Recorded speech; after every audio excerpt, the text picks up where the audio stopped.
జ్యోతిష శాస్త్రం అంటే నమ్మకం ఉన్న వ్యక్తులు చాలామంది జాతిరాళ్ళను ధరిస్తూ ఉంటారు.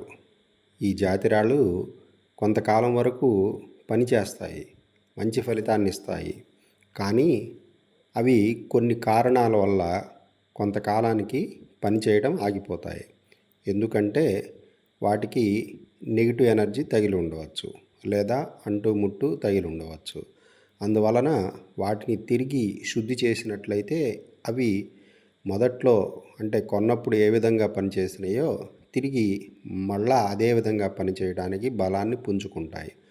అంటే మనం ఏ విధంగా స్నానం చేసి ఒంటికి ఉన్నటువంటి మురికిని శుభ్రపరుచుకుంటామో అదేవిధంగా జాతిరాళ్లకు కూడా మన కంటికి కనపడని నెగిటివ్ ఎనర్జీ అవి అబ్జర్వ్ చేసుకొని ఉంటాయి. కాబట్టి ఆ నెగిటివ్ ఎనర్జీని తీసివేసినట్లయితే అప్పుడు ఆ జాతిరాళ్ళు సూర్య కాంతి నుండి తనకు కావలసినటువంటి రంగును గ్రహించి అవి మన చర్మం మీద ఉంగరంలో పొదిగి ఉన్నటువంటి వెనక భాగంలో ఓపెన్ ద్వారా ఆ రంగును చర్మం మీద పడేట్లుగా చేయడం ద్వారా మనకున్నటువంటి 72,000 నాడుల్లో దానికి సంబంధించిన నాడిని ప్రచోదనం చేసి తద్వారా మనకి ఆ గ్రహం యొక్క వైబ్రేషన్ మనకు అందేటట్లుగా చేయటానికి ఆ జాతిరాయి మనకు సహాయపడుతుంది. కాబట్టి జాతిరాళ్లను నెలకు ఒక్కసారి తప్పనిసరిగా శుద్ధి చేసుకోవాలి. ఎందుకంటే మనం పబ్లిక్లో బయట అటు ఇటు తిరుగుతూ ఉంటాము, బస్సులో ప్రయాణం చేస్తూ ఉంటాము, ట్రైన్స్లో ప్రయాణం చేస్తూ ఉంటాము, రకరకాల వ్యక్తులు మనకి టచ్ అవుతూ ఉంటారు. అందువల్ల జాతిరాళ్ళు త్వరగా వాటి యొక్క శక్తిని కోల్పోతూ ఉంటాయి. అయితే కోల్పోయినట్టు మనకు తెలియదు, ఎందుకంటే అవి షైన్లో అలాగే ఉంటాయి, కానీ వర్క్ మాత్రం చేయవు, అంటే పని చేయవు అన్నమాట. కాబట్టి ఈ జాతిరాళ్లను ఏ విధంగా శుభ్రం చేసుకోవాలి, అలా శుభ్రం చేసుకోవడానికి ఏ ఏ పదార్థాలు కావాలనేది ఈ వీడియోలో మీకు స్పష్టంగా తెలియజేస్తాను. మీరు కాస్త టైం కేటాయించుకొని నెలకు ఒక్కసారన్నా సరే వీటిని శుద్ధి చేసుకున్నట్లయితే మీరు ఆ శుద్ధి చేసుకున్న రోజు మార్పుని మీరు తప్పనిసరిగా గమనించగలుగుతారు. కాబట్టి ఈ వీడియో తప్పనిసరిగా చివరి వరకు కూడా చూడండి. పుష్యరాగము ఉంగరాన్ని శుభ్రపరచుకోవాలంటే ఉలవలను బాగా ఉడికించి ఆ వచ్చిన నీటిలో పుష్యరాగం ఉంగరాన్ని ఒకరోజు రాత్రి నానబెట్టడం ద్వారా ఆ పుష్యరాగానికి ఉన్నటువంటి దోషం పోతుంది. ఆవు పాలలో రాత్రి నానవేసిన పగడము శుద్ధి అవుతుంది. పగడం ఉంగరాన్ని ఆవు పాలలో ఒకరోజు రాత్రి మొత్తం నానబెట్టినట్లయితే ఆ పగడానికి ఉన్నటువంటి దోషాలన్నీ కూడా పోతాయన్నమాట. చాలామంది ఇంద్రనీలము, మయూరనీలము అనేటటువంటి జాతిరత్నాలు ధరిస్తారు. ఈ రెండు జాతిరత్నాలని శుభ్రం చేసుకోవాలి అంటే నీలి చెట్టు ఆకుల రసం నందు ఉంచితే ఇవి శుద్ధి అవుతాయన్నమాట.